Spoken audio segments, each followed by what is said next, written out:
तो hello students, स्वागत है आप सभी का रिद्धि एजुकेशनल जोन चैनल में। तो आज के इस सेकंड वीडियो में ये हम वीडियो फर्स्ट था, ये वीडियो फर्स्ट का जो शेष पार्ट रह गया है। वीडियो फर्स्ट में जो मैंने एक्सप्लेन किया है वो वहीं तक ज़्यादा सूटेबल रहता, आगे एक्सप्लेन करने पर लंबा हो जाता, लॉन्ग हो जाता और स्टूडेंट्स के लिए वो थोड़ा अनकम्फर्टेबल हो जाता है। इसलिए उसका शेष पार्ट हम वीडियो सेकंड में, ये वीडियो सेकंड है ये, या वीडियो सेकंड में हम जो शेष पार्ट इसका बचता है, ये क्वेश्चन इसमें क्या था फर्स्ट पार्ट में, what is the elevation of boiling point. इसको पूरा सॉल्यूशन यहाँ तक मैंने पूरा सॉल्यूशन वीडियो नंबर 1 में प्रेजेंट कर दिया है। अब ये जो न्यूमेरिकल है उसमें जो फार्मूले का यूज होना है उसका डेराइवेशन हम जो उसमें कर रहे थे, और उस डेराइवेशन का जो शेष पार्ट है इस वीडियो नंबर सेकंड में स्टूडेंट्स आप देखिए। वहां पर हमने सेट 1 में यहाँ तक करके जो छोड़ दिया है कि डेल्टा जो elevation of boiling point delta TB is directly proportional to lowering of vapour pressure P naught minus P, lowering of vapour pressure. ये हम यहाँ से क्लियर कर चुके थे। वीडियो फर्स्ट आप देखिएगा, उसमें एकदम मैंने क्लियर कर दिया था। आप वीडियो फर्स्ट देखिएगा, वहाँ पर मैंने एकदम क्लियर कर दिया था कि डेल्टा टीबी यानी elevation in boiling point a equal to lowering of vapour pressure. और ये वेपर प्रेशर कैसे लोअर हो जाता है ये मैंने वीडियो फर्स्ट में क्लियर कर दिया था। इसको आप देखिएगा, जरूर देखिएगा कि किस तरीके से बॉइलिंग पॉइंट इंक्रीज कर जाता है और एलिवेशन ऑफ बॉइलिंग पॉइंट कैसे एडजस्ट होता है। ये वीडियो फर्स्ट में देखिएगा। Now you have to watch the derivation used to calculate the answer of this numerical problem in this video. Delta TB P naught minus P, तो equation number इसको 1 किए लेते हैं ये। If boiling point of solution, तो बढ़ा हुआ boiling point पहले लिख दीजिएगा TB माइनस ये TB नॉट कर दीजिएगा बॉइलिंग पॉइंट ऑफ सॉल्वेंट, तो डेल्टा टीबी यानी एलिवेशन यानी इंक्रीज को हम कैसे निकालते हैं, ज़्यादा वाली क्वांटिटी में से कम वाली क्वांटिटी सब्सट्रैक्ट करेंगे तो ये इंक्रीज हो जाएगा। ये is directly proportional to P naught minus P लिखेंगे यहाँ पर।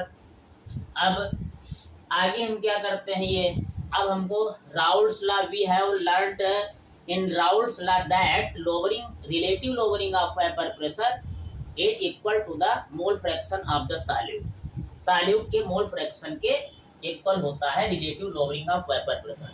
तो relative lowering of vapour pressure means कि P naught minus P lowering of vapour pressure को जो वेपर प्रेशर ऑफ सॉल्वेंट यानी इनिशियल वेपर प्रेशर से डिवाइड कर दीजिए तो ये रिलेटिव हो गया। ये क्वांटिटी अब क्या कही जाएगी, रिलेटिव कही जाएगी।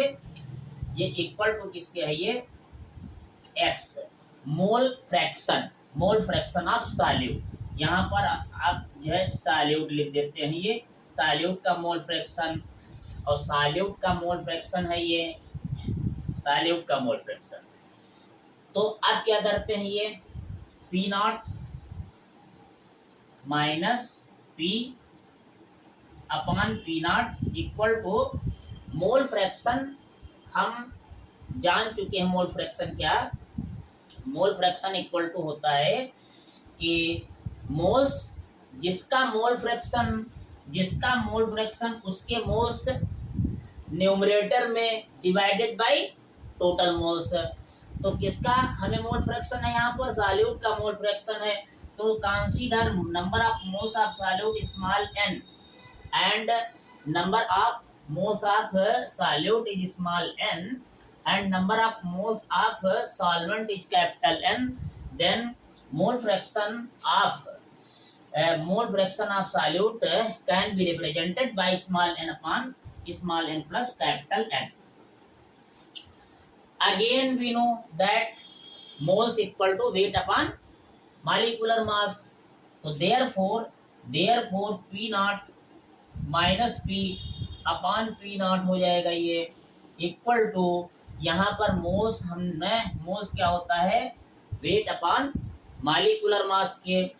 तो वेट कितना, स्मॉल w किसका है, ये वेट ऑफ सॉल्यूट, और सॉल्यूट का molar mass consider small m, या ये स्मॉल n क्या है, moles of solute means weight of solute upon molar mass of solute plus यहाँ पर क्या है capital N moles of solvent means weight of solvent upon molar mass of solvent. Now we have reached to here. Again further we know या we have considered, मैंने ये मान रखा है ये कि सॉल्यूशन इन वेरी डाइल्यूट, तो very dilute solution के में जो बहुत ज़्यादा सॉल्वेंट होगा, से 1 ग्राम सॉल्वेंट है, पानी है, उसमें हल्की सी 10 ग्राम चीनी मिलाइएगा तो चीनी का कोई मतलब ही नहीं उसमें दिखाई पड़ेगा। तो इसीलिए इसमें क्या हुआ है, ये स्मॉल w वेरी डाइल्यूट के मतलब जो है ये क्वांटिटी इतनी ज़्यादा है कि इस क्वांटिटी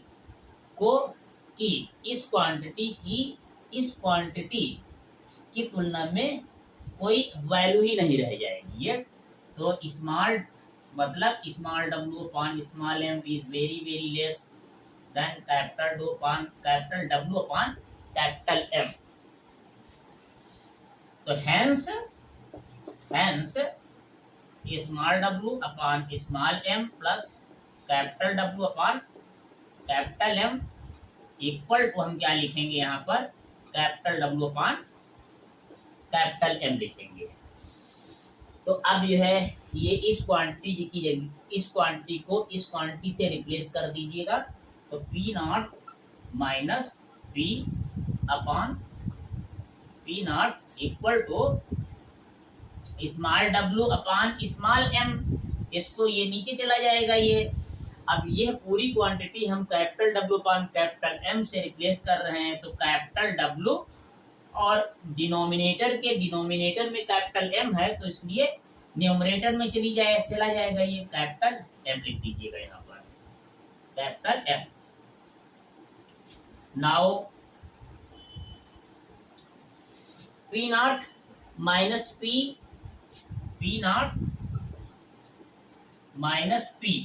अगर हम लिखना चाहें तो हम क्या लिखेंगे, ये स्मॉल w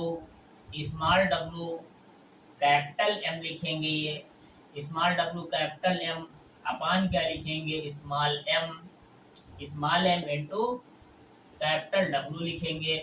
और ये पी नॉट कहाँ पर चला जाएगा, इस जगह पर आ जाएगा ये। तो नाउ अब कांस्टेंट क्वांटिटी इसमें कौन सी है, ये पी नॉट क्या है, ये वेपर प्रेशर ऑफ सॉल्वेंट का वेपर प्रेशर, ये कांस्टेंट हो गया ये एक कांस्टेंट क्वांटिटी, ये एक कांस्टेंट क्वांटिटी हुई। और सॉल्वेंट का जो मोलर मास है ये भी कांस्टेंट क्वांटिटी हुई ये वाली। तो दोनों क्वांटिटी जो सिंबल्स को इस एक्सप्रेशन से हटा दीजिएगा ये।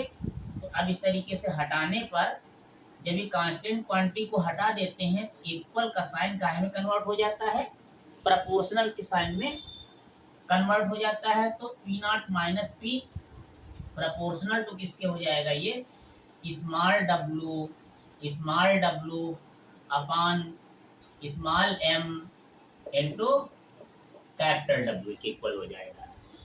अब we have already proved that P naught minus P equal P naught minus P can be replaced by delta TB. P naught minus P can be replaced by delta TB। तो यहाँ पर हम क्या लिख देंगे, डेल्टा टीबी लिख देंगे। Delta TB is proportional to small W upon small M into capital W. तो नाउ प्रोपोर्शनल सिंबल हटाने के लिए कांस्टेंट का यूज किया जाता है।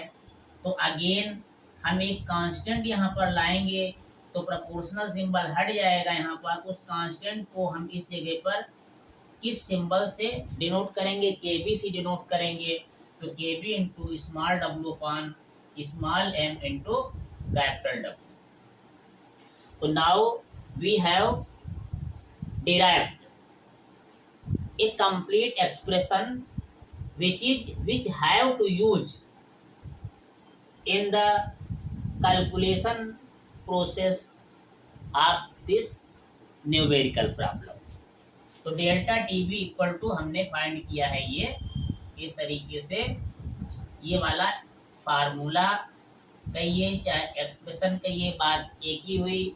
यहाँ पर डेल्टा टीबी हम क्या है, ये डेल्टा टीबी क्या है, elevation in boiling point elevation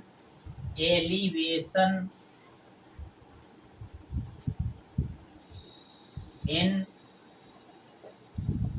boiling point है ये। और यहाँ पर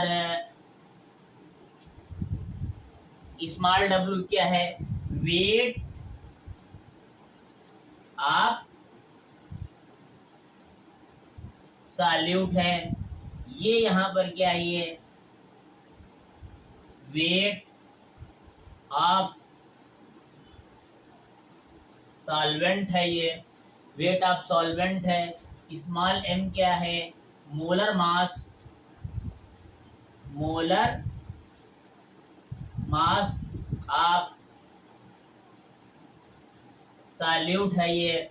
और केबी क्या है, ये केबी ये इस तरीके से केबी है ये elevation boiling point elevation constant. Boiling point elevation constant ये है केबी है बॉइलिंग पॉइंट एलिवेशन कांस्टेंट इस तरीके से ये।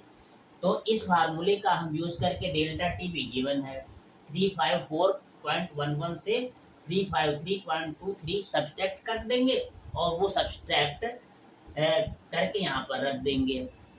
उसके बाद में W is given 1.8 wait of solute, capital W is given weight of solvent 90 है, small m is given molar mass of solute इसमें गिवन है ये।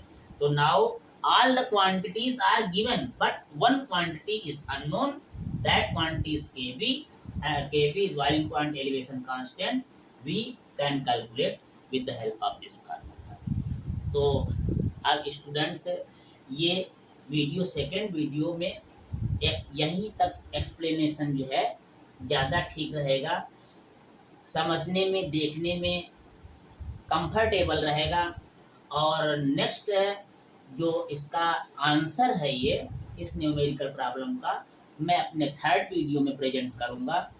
और यहाँ तक आप वीडियो को देखिए, समझिए और अच्छा लगने पर इसको लाइक करें, सब्सक्राइब करें और अपने फ्रेंड्स में इसको शेयर करें और उनसे कहें कि जो केमिस्ट्री में जो भी उनके वो प्रॉब्लम्स